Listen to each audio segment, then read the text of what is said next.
What's up, guys? It's Will here, back again, and this morning we're here to preview a very exciting product from InArt Collectibles. It's the 1/6 scale Wonder Woman Gal Gadot from Batman v Superman: Dawn of Justice. So we're going to get into all the information we know right now and my personal speculation. But before we do that, make sure to like the video, subscribe to the channel, and click that notification bell down below so you're notified when content goes live here.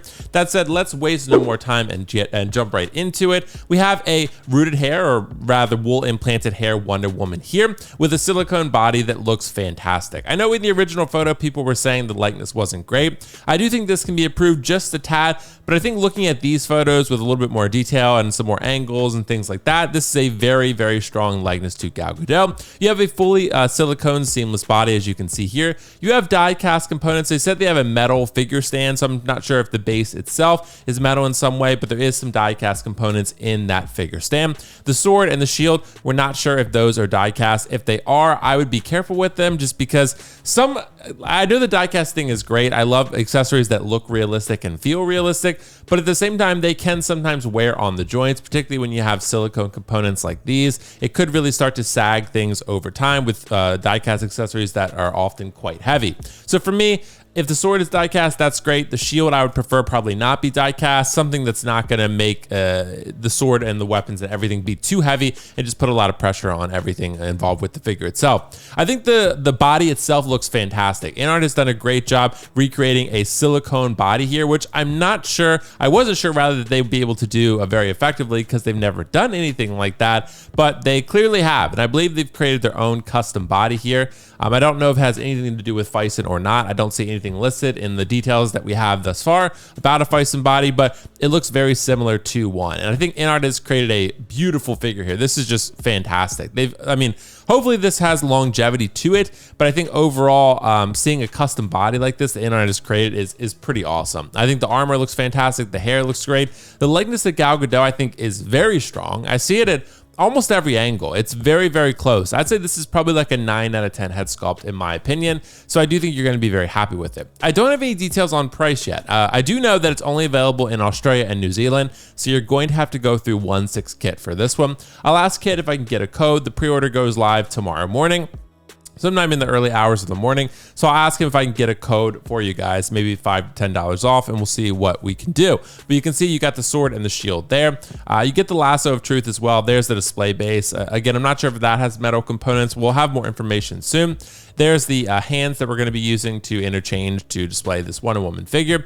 And there's the overall package of everything that it comes with. So very minimal accessories here. Not a lot that it comes with. I think you have to prepare yourself for this one to still be quite expensive. I think this could still be $450 to $500 would be my speculation, shipped through 1/6 Kit, because you also have the fully silicone body and the rooted hair. And I think there's going to be a lot of intricacies here that cause this to be a little bit more expensive maybe than people realize. Maybe I'm wrong. Maybe it ends up being fairly inexpensive and like $400, but I think you might be paying $450 to over $500 for this one. But again, that's just my guess. I have nothing to base that off of. Again, I think this looks great. You guys are gonna have to let me know your thoughts in the comments below and let me know what you're thinking here. But for me, I think you can still do a lot with a little here. You have a lot of, great presence with this figure. I'm not getting this figure because I'm not a huge Snyderverse fan. I did like the Snyder cut of Justice League, but Gal Gadot was a very strong Wonder Woman, but it's not like I have a huge connection to the character or to the actress. So for me, this is going to be a pass, but for a lot of people, this is absolutely fantastic. I know there was the WB 100 Wonder Woman, which was a pretty good figure actually, and was selling for a crazy price on the aftermarket. I believe about $800 plus. And I think the InArt one absolutely blows it out of the water. And I said this in a recent video. I said there was going to be other figures, particularly probably from InArt, that were going to blow this one out of the water and make this one look not so great in hindsight. And that's precisely what's happened, at least as far as the prototype is concerned.